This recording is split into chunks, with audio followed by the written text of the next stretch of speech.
하나님의 말씀은 신약 성경 마가복음 16장 14절에서 20절입니다. 신약 성경 마가복음 16장 14절에서 20절까지 저와 여러분이 한 절씩 교독하고 마지막 절 같이 읽겠습니다. 그 후에 11 제자가 음식 먹을 때 예수께서 그들에게 나타나사 그들의 믿음 없는 것과 마음이 완악한 것을 꾸짖으시니 이는 자기가 살아난 것을 본 자들의 말을 믿지 아니함일러라.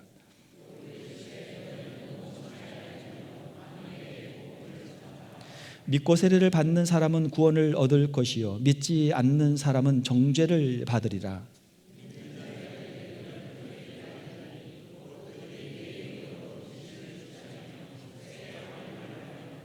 뱀을 집어 올리며 무슨 독을 마실지라도 해를 받지 아니하며 병든 사람에게 손을 얹은즉 나으리라 하시더라.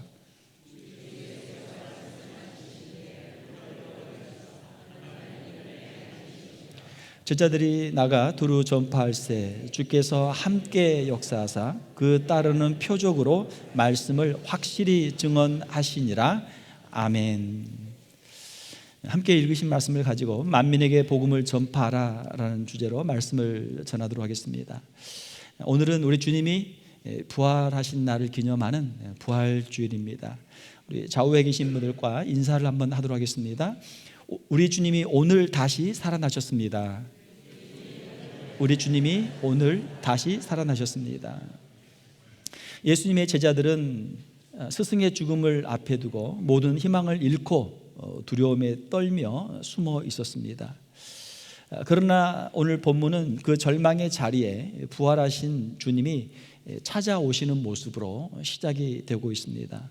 14절을 보게 되면 부활하신 예수님께서 11 제자가 음식을 먹을 때 나타나셔서 그들의 믿음 없는 것과 마음이 완악한 것을 꾸짖으셨습니다. 왜 그렇습니까?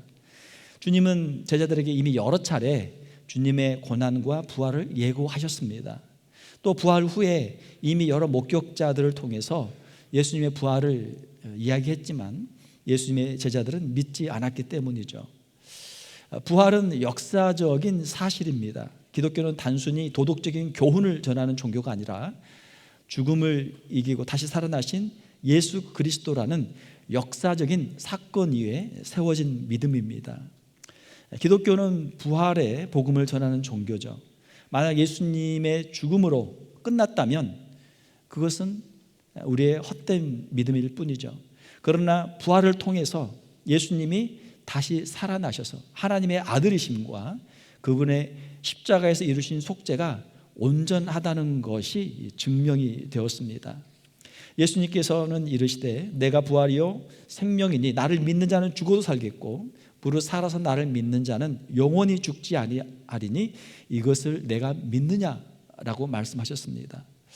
사랑하는 성도 여러분, 예수님은 부활이고 생명이 되시는 줄 믿습니다. 예수님을 믿는 자에게 또한 부활의 소망이 있는 줄로 믿습니다. 부활의 복음은 단순한 과거의 사건에 머물지 않습니다. 오늘 우리 안에서 약동하는 현재적인 생명이 되는 것이죠. 믿고 세례를 받는 사람은 구원을 얻을 것이요 믿지 않는 사람은 정죄를 받으리라 라고 성경은 말씀하고 있습니다. 여기서 세례라는 것은 무엇입니까? 오늘 우리가 세례 예식을 행했는데요, 세례는 그리스도와 영적으로 연합하여서 우리의 옛사람이 죽고 그리스도와 영적으로 연합하여서 우리의 새 자아가, 새 사람이 새롭게 되는 것이죠. 그리스도와 함께 죽고 그리스도와 함께 사는 것입니다. 우리는 세례를 통해서 그리스도의 죽음에 동참하고 우리의 옛 자아를 십자가에 못 박게 됩니다. 그리고 주님의 부활에 동참하여 새 생명으로 우리가 거듭나게 되는 것이죠. 부활을 통해서 새 생명을 가진 성도는 이 땅에서 이미 하늘의 시민권을 가지고 살아가게 됩니다. 우리가 절망적인 상황 속에서도 다시 일어설 수 있는 이유는 우리 안에 부활하신 주님의 영이 거하시기 때문인 줄 믿습니다. 성경에서는 말씀하기를 믿는 자들에게는 표적이 따른다라고 말씀하고 있습니다. 이는 단순히 기적 자체에 목적이 있는 것이 아니라 예수 그리스도를 통한 부활의 생명이 죽어가는 세상을 살리는 능력이 되는 것을 보여주는 것이죠.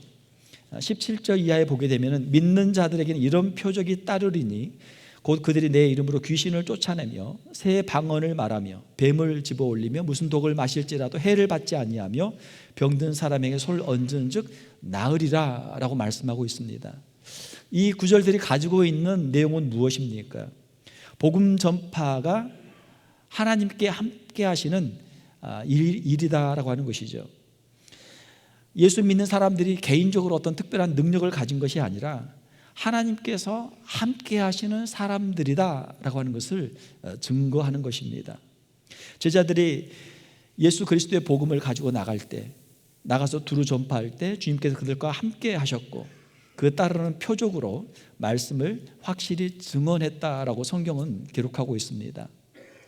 믿는 자들에게 따르는 표적들은 예수 그리스도를 통해서 하나님의 나라가, 하나님의 통치가 우리 가운데 시작되었다라고 하는 것을 보여주는 것이죠. 자, 귀신을 쫓아낸다. 귀신은 악한 영이죠. 성령의 권능으로 어둠의 영적인 권세가 물러가고 하나님의 나라가, 하나님의 통치가 우리 가운데 이루어지기 시작했다라는 것입니다. 새 방언을 말한다. 새 방언이라고 하는 것은 단순히 외국어나 어떤 신비한 기도의 언어가 아니라 복음으로 변화된 천국의 백성으로서의 새로운 소통, 삶의 방식을 말하는 것이죠. 그리스도 안에서 새로운 피조물이 된 사람들은 그들의 언어 생활이 세상의 언어가 아니라 천국의 언어, 하늘의 언어를 말하게 된다라는 것입니다. 하늘의 언어는 무엇입니까? 전에는 우리가 다른 사람을 비판하고 비난하고 욕하고 저주하고 원망하던 그런 언어 생활이 이제는 하나님을 향해서 감사하고 찬송하고 다른 사람을 향해서 위로하고 격려하고 축복하고 사랑하는 언어로 변화되는 것이죠. 뱀과 독으로부터 해를 받지 아니한다는 것은 아담 이후 인류를 위협하던 사탄의 세력과 사망의 권세로부터 하나님의 특별한 보호하심을 받게 된다라고 하는 것이죠. 복음을 전하는 사명자들이 직면하게 될 여러 가지 위험, 박해 가운데서도 하나님께서 그들을 지키시고 보호해 주신다라고 하는 영적인 안전 보장을 의미하는 것이죠. 사도행전 28장에 보게 되면은 사도 바울이 멜리데 섬에서 독사에게 물린 일이 있었습니다. 그렇지만 주님의 특별하신 은혜로 조금도 상함이 없이 그가 보호를 받는 모습을 보게 되죠. 병을 고치는 것은 무엇입니까? 예수님께서 이 땅에 계실 때 공생애 가운데 많은 병자들을 고쳐 주셨죠. 우리의 질병은 어디에서 왔습니까? 아담의 범죄에 의해 이 땅 가운데 죄가 임하게 되고 죄의 그 저주의 결과로 질병이 찾아오게 된 것이죠. 죄로 말미암아 타락한 세상의 고통과 죄의 저주로부터의 치유와 회복을 의미하는 것이죠.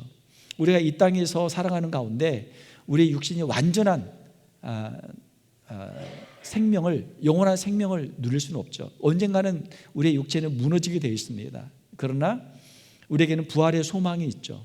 주님께서 주신 그 부활의 몸으로 새로운 몸으로 영원한 천국의 생명이 우리에게 약속되어 있는 줄로 믿습니다. 본문에 있는 말씀들은 믿는 자가 예수 그리스도의 이름을 의지해서 세상을 이기고 생명을 살리는 역사가 계속해서 일어나게 될 것을 약속하는 말씀들이죠. 마지막으로 주님은 승천하시기 전에 제자들에게 또한 우리에게 가장 위대한 사명을 주셨습니다. 15절에 보게 되면 너희는 온 천하에 다니며 만민에게 복음을 전파하라 라는 말씀이죠. 복음 전파의 범위는 어떻게 됩니까? 온 천하 모든 곳이죠. 그리고 만민 모든 사람들이죠. 복음에는 경계가 없습니다. 인종이나 계급이나 문화의 벽을 넘어서 모든 사람들에게 이 복음을 전하라고 주님은 말씀하고 있습니다. 우리가 유대교와 기독교의 차이를 보게 되면 유대교는 무엇입니까? 유대교는 유대인들에게만 이제 복음을 전하는 것이죠. 그러나 기독교는 만민에게 복음을 전하는 것이죠. 예수 그리스도를 통한 십자가의 은혜와 부활의 복음을 모든 사람들에게 전하는 것입니다. 지난 2000년의 교회사를 보게 되면은 주님의 이 명령, 너희는 온 천하에 다니며 만민에게 부활의 복음을 전파라라는 이 말씀에 순종할 때 놀라운 구원의 역사가 전 세계에서 일어나게 된 것을 우리가 보게 됩니다. 유대교는 아직까지도 유대인들만의 종교로 남아있죠. 그러나 기독교는 모든 나라, 모든 민족들 가운데 그들의 복음으로 임하게 된 것을 우리가 보게 됩니다. 기독교는 누구에게나 차별이 없는 복음입니다.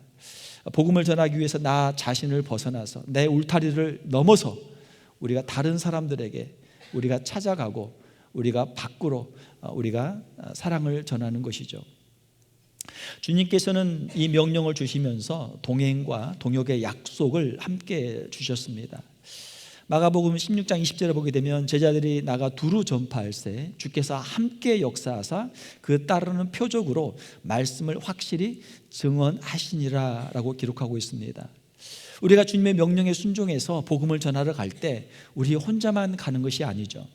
부활하여 승천하신 주님께서 지금도 성령으로 우리와 함께 하시는 줄 믿습니다.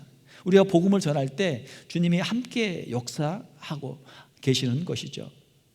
주님이 복음 전도자들을 책임져 주시고 그들을 보호해 주십니다. 그들의 필요를 따라 먹이시고 입혀 주십니다. 그들을 지키시고 보호해 주시죠. 하늘의 신령한 은혜로 함께 하시고 이 땅의 풍성한 복으로 주님을 믿고 따르는 자들과 함께 하여 주시는 줄 믿습니다. 그리고 주님의 말씀에 순종한 사람들에게는 영원한 천국의 상급이 약속되어 있는 줄로 믿습니다. 사랑하는 성도 여러분, 우리가 부활절 예배를 드리고 있는데요, 이 부활이라고 하는 것은 추상적인 어떤 관념이 아니죠. 우리의 삶 속에서 실제로 일어나고 있는 역사들입니다. 우리가 지난 겨울, 추운 겨울 눈이 많이 왔잖아요. 야, 눈이 언제 녹을까? 지금 눈 다 녹았어요. 추위가 언제 지나갈까? 추위가 다 지나고 이제 낮에는 에어컨을 틀어야 할 정도로 이제 따뜻한 날씨가 되었습니다. 우리의 인생에도 힘들고 어려운 시간들이 있죠. 야, 이 힘들고 어려운 시간들이 언제 지날까? 야, 이게 혹시 영원히 지속되는 것은 아닌가? 우리가 두려움에 떨 때도 있죠. 자, 그러나 어둠이 사라지고 아침에 태양이 떠오르고 밝은 빛이 비춰지는 것처럼, 추운 겨울이 지나가고 따뜻한 봄이 찾아오는 것처럼 우리의 인생 가운데도 우리의 힘으로 감당할 수 없는 인생의 문제들도 주님의 이 부활의 역사를 통해서, 능력을 통해서 주님께 주시는 새로운 생명의 역사가 우리에게 임하게 될 줄로 믿습니다. 주님은 하늘로 올리셔서 하나님의 보좌 우편에 앉아 계십니다. 그러나 주님은 보좌에만 가만히 계시는 분이 아니라 땅 위에서 복음을 전하고 있는 제자들과 함께 영적으로 함께 하고 계시죠. 내가 너희와 항상 함께 있으리라, 주님의 약속의 말씀입니다. 부활하신 주님의 생명의 능력이 오늘 부활절 주님 앞에 나와 예배하는 우리 모든 성도들의 삶 위에 충만하게 임하시기를 주님의 이름으로 축원합니다. 특별히 우리 이 부활의 아침에 우리 안에 잠들어 있는 복음 전도의 사명의 불꽃이 다시 새롭게 타오르는 저와 여러분들, 우리 교회가 되시기를 원합니다. 우리가 세례받는 사람들을 보면서 그래, 나도 저럴 때가 있었지, 나도 예수님을 믿을 때가 있었지. 예수님을 믿고 끝나는 것이 아니라 이 복음 우리의 자녀들에게도 증거되고 우리 이웃들에게도 증거되고 주님 주신 사명을 잘 감당하는 우리 교회가 되기를 주님의 이름으로 축원합니다. 함께 기도하겠습니다. 하나님 아버지, 감사합니다. 우리에게 죽음을 이기는 새 소망을 주심을 감사를 드립니다. 이제 우리가 무덤 같은 절망 속에서 벗어나서 주님의 부활의 능력을 체험하는 우리 귀한 성도들이 되게 하여 주시옵소서. 우리와 함께 역사하시는 주님의 능력을 날마다 체험하며 살아가는 우리 귀한 성도들이 되게 하여 주시옵소서. 그리고 부활하신 주님께서 주신 그 명령에 순종하며 세상을 향해서 이 부활의 기쁜 복음을 증거하는 증인의 삶을 살아가는 우리 귀한 성도들, 우리 귀한 교회가 되게 하여 주시옵소서. 거룩하신 우리 주 예수님의 이름으로 기도하옵나이다. 아멘.